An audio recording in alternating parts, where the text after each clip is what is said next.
നമസ്കാരം. ഇറാന്റെ പടിഞ്ഞാറൻ ഭാഗത്തും വടക്കൻ പ്രദേശങ്ങളിലും ഐസിസ് പിടിമുറുക്കുന്നു എന്ന തരത്തിലുള്ള വിവരങ്ങൾ ഇപ്പോൾ ലഭ്യമാകുന്നുണ്ട്.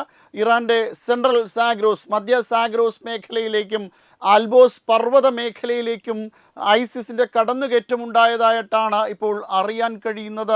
നേരത്തെ ഇറാൻ്റെ ബോർഡർ പ്രദേശങ്ങളിലാണ് ഈ ഐസിസിൻ്റെ സാന്നിധ്യം ഉണ്ടായിരുന്നത് എങ്കിൽ ഈ പ്രദേശവും കടന്ന് മുന്നോട്ട് ഐസിസ് നീങ്ങിയിരിക്കുന്നു എന്നുള്ള വിവരങ്ങളാണ് ഇപ്പോൾ ലഭ്യമാകുന്നത്. അമേരിക്കയുടെയും ഇസ്രായേലിൻ്റെയും സംയുക്ത ആക്രമണത്തിലൂടെ ഏറെക്കുറെ നശിച്ച ഇറാനിലേക്ക്, അതായത് ഇറാൻ്റെ ഒരു ഭരണകൂടം ഭരണസ്തംഭനാവസ്ഥ നേരിടുന്ന ഒരു അനാർക്കിയൽ സിറ്റുവേഷൻ, ഒരു അരാജകത്വം പിടിമുറുക്കിയ ഇറാനിലേക്ക് ഇനി ഐസിസിൻ്റെ ശക്തി കൂടി അവർ വർദ്ധിപ്പിച്ചിരിക്കുകയാണ്. അവർ ഈ മേഖലയിലേക്ക് കടന്നു കയറിയിട്ടുണ്ട് എന്നുള്ള വിവരങ്ങൾ ഇപ്പോൾ ലഭ്യമാകേണ്ടത് ഏറെക്കുറെ സ്ഥിരീകരിക്കേണ്ടതുണ്ട്. എന്തായാലും ഇത്തരത്തിലുള്ള വിവരങ്ങൾ ഇപ്പോൾ നമുക്ക് ലഭ്യമാകുന്നുണ്ട്. ആകെ കൂടി കുത്തഴിഞ്ഞ ഒരു അവസ്ഥയിലാണ് ഇറാൻ പോകുന്നത്.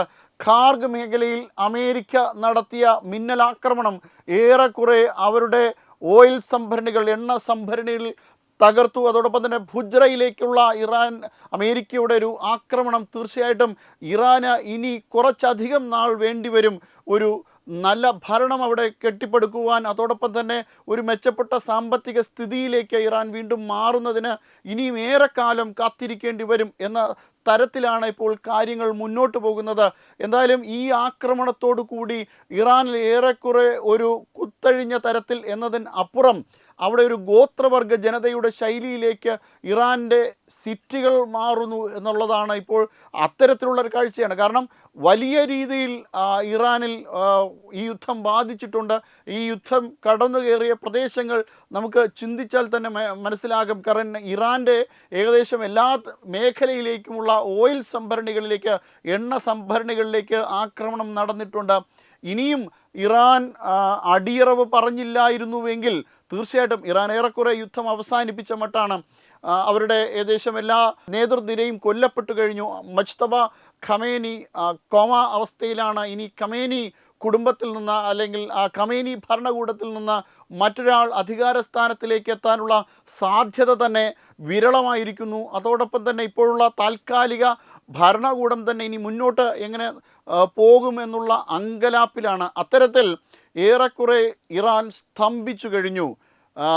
ഒരു കാലത്ത് ഏറ്റവും അധികം ശക്തമായിരുന്ന, പാലും തേനും ഒഴുകുന്ന ഒരു രാജ്യമെന്നൊക്കെ പറഞ്ഞ് കേൾവി കേട്ടിരുന്ന പേർഷ്യൻ സംസ്കാരത്തിൻ്റെ ഈറ്റില്ലമായ ഇറാൻ ഇതാ ഒരു ഭരണസ്തംഭനാവസ്ഥയിൽ, അരാജകത്വത്തിൻ്റെ നാളുകളിലേക്ക് ഇറാൻ കൂപ്പുകുത്തിയിരിക്കുന്നു എന്നുള്ള തരത്തിലാണ് ഇപ്പോൾ നമുക്ക് കാര്യങ്ങൾ മനസ്സിലാക്കാൻ കഴിയുന്നത്.